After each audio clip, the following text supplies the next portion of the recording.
destinado ao matadouro. Para eles pouco importava, irmãos, se iriam perder a vida. Eles queriam anunciar aquele que poderia libertar o ser humano de todo mal. Este, conforme a ordem recebida, meteu-os na prisão inferior e prendeu-lhes os pés ao seco. Esse cara era uma prisão inferior, no lugar abaixo da nossa superfície. Pela meia-noite, Paulo e Silas estavam chorando. É isso, irmãos? Estavam descabelados. Ai, meu Deus, e agora? Estamos perdidos. Vamos morrer. Vão tirar a nossa vida. Está vendo, Paulo? Eu falei para você não expulsar aquele espírito daquela mulher. Está vendo que confusão que você veio nos meter? Sou infeliz. Olha, estamos desgraçados. Vamos morrer. Não fizemos mal nenhum. Que injustiça é essa? Que Deus é esse que nos coloca numa situação como essa? Não.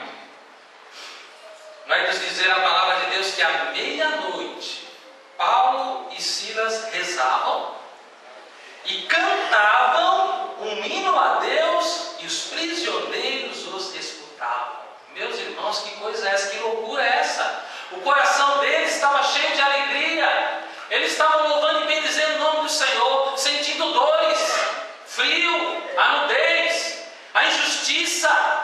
Pois eles encontraram a graça, encontraram a felicidade perfeita, irmãos, que se encontra na pessoa de Jesus Cristo. E eles não queriam esse tesouro só para eles, não. Eles queriam que o mundo inteiro ouvisse que Jesus é o Senhor e que Ele está vivo e que nós só encontramos salvação nele, nós só encontramos esperança nele. Ele é o motivo da nossa existência, irmãos. Ele é o motivo do nosso louvor. Ele é o motivo da nossa alegria. Estamos vivos por causa dele, porque Ele deu a vida por nós.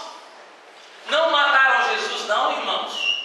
Se Jesus quisesse, Ele enviaria milhares de anjos para defendê-lo. Ele se deixou morrer pelo nosso pecado. Morto por causa do nosso pecado, morreu também o nosso. E Ele ressuscitou, está vivo para nunca mais morrer. Ele vive em você, Ele vive em mim, Ele vive na igreja. Ele está no meio de nós. Para nos libertar, para nos curar, para nos santificar, para dar sentido à nossa vida. Para que nós tenhamos um novo nascimento, não nascer nem da vontade da carne nem do sangue, mas da vontade de Deus.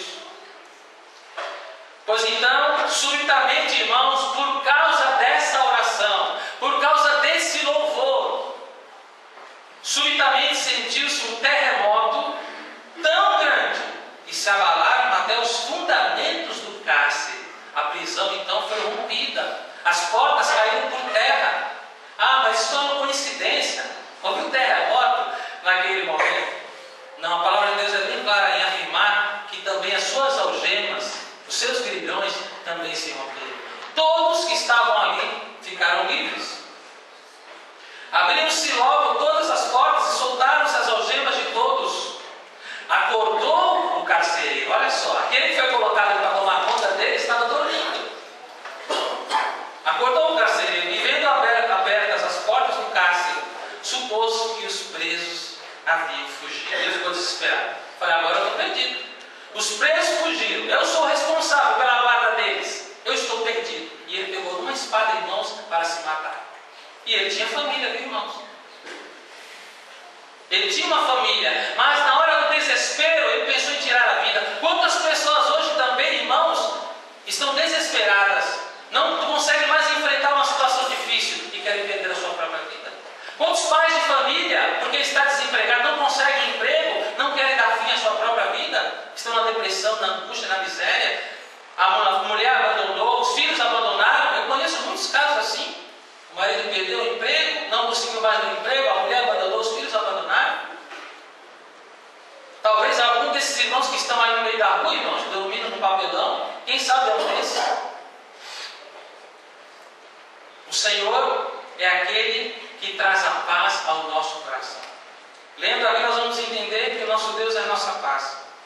Tirou da espada e queria matar-se. Mas Paulo bradou em alta voz, sabendo que ele iria fazer isso. Disse assim, estava tudo escuro, mas era meia-noite, né?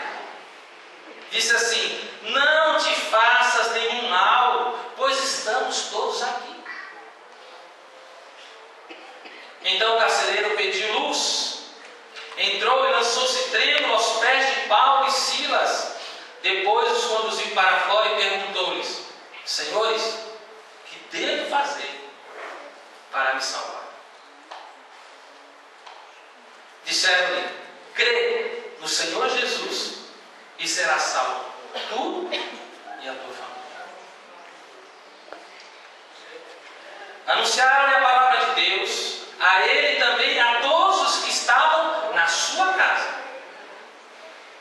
Então, naquela mesma hora da noite, ele cuidou deles, irmãos. Aquele homem, com a mentalidade do mundo, nas trevas, na escuridão, talvez até estivesse ali concordando com a prisão daqueles homens de Deus, agora estava cuidando das suas feridas, irmãos. Será que não é isso que Deus quer de nós? Será que não é isso que Deus quer da sua igreja? Será que não é isso que Deus quer da sua família? Ao invés de ferir, nós temos que cuidar dos feridos. Ao invés de matar, nós vamos dar a vida. Ao invés de roubar, nós vamos dar ao outro aquilo que ele precisa. Quantas vezes, irmãos, somos egoístas? Quantas vezes na nossa casa somos egoístas? Não queremos dividir, não queremos partilhar. Só queremos receber. Só queremos bênçãos. E a palavra de Deus vai dizer que há mais alegria em dar do que em receber.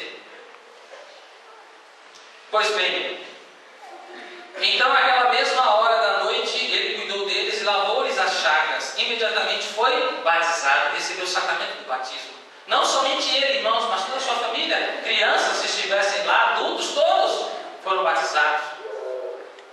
Em seguida, ele os fez subir para a sua casa, pôs-lhe a mesa e alegrou-se com toda a sua casa. Por quê, irmãos? Porque por haver crido em Deus. Essa é a nossa alegria, irmãos. Acreditar em Deus, crer em Deus. Deixar que Deus seja o centro da nossa vida, da nossa casa, da nossa família. Como aconteceu com a vida desse carcereiro. Quantos pais de família estão vivendo a mesma situação? Não tem essa experiência de Deus na sua vida. Não tem paz, não tem alegria. Não se encontraram com o Salvador. Quantos pais hoje de família, irmãos, não estão vivendo essa experiência de Deus, essa graça de Deus na sua vida? Quantos pais de família já não têm mais amor pela sua esposa? Quantas esposas já não amam mais os seus maridos? Já não têm mais paciência com os seus filhos? Os filhos já não têm mais paciência com os seus pais? Irmãos, nós estamos vendo coisas acontecerem hoje terríveis dentro de um lar. O lar que foi gerado por Deus, que foi gerado para a glória de Deus, é a igreja particular. Deus cria e gera a família para ser abençoada por Ele. Porque a sociedade ela é feita de famílias.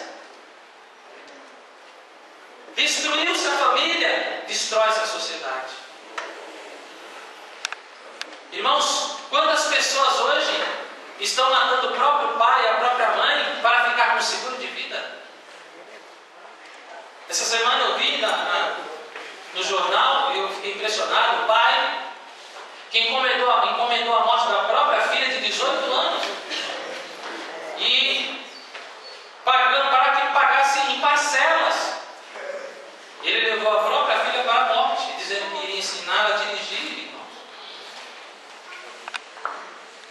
A pessoa matou a filha dele, e ele também fez isso também para se livrar da pensão dessa filha, e também para ofender a mãe da menina, porque ele também queria ofender ela com a morte da filha. Irmãos, isso é treva, isso é escuridão.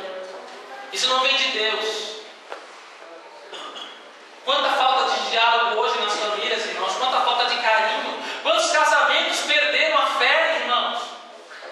Quantos casais hoje já não têm mais alegria um de ver o outro.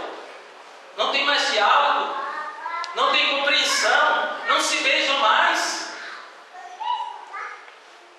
Quando é noivo, quando é namorado, quer fazer tudo que não pode.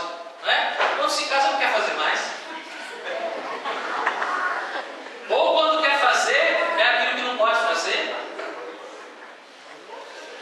Humilha a esposa, ofende a esposa. E a esposa muitas vezes também ofende o marido. Irmãos, nós estamos vivendo em tempos ruins. Mas o Senhor Jesus, Ele vai nos dizer que hoje é tempo de graça, de bondade e de misericórdia. Nada está perdido porque Cristo vive e Ele está no meio de nós. Nada está perdido porque Deus pode mudar uma situação terrível onde nós possamos olhar e dizer: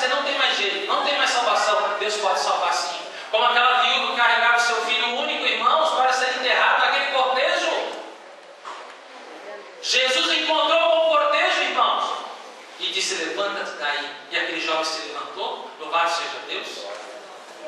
O Senhor Deus, Ele pode tudo, mas Ele quer de nós uma primeira coisa: a busca dele, a busca de santidade. Queremos romper com o mal, renunciar ao mal, renunciar a tudo aquilo que nos afasta de Deus, aos vícios, à bebida, às drogas, à corrupção, o adultério, irmãos. Existem coisas hoje que têm acontecido que quer de arrepiar o cabelo. Existem casais hoje que combinam um dia do mês para que naquele dia, ou melhor, naquela madrugada, um vai fazer o que ele quiser sem o consentimento, sem a mulher saber, e a mulher vai fazer a mesma coisa. E no outro dia ninguém vai falar no assunto.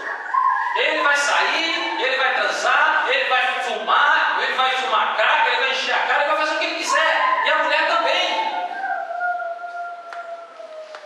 Isso está acontecendo hoje, irmãos.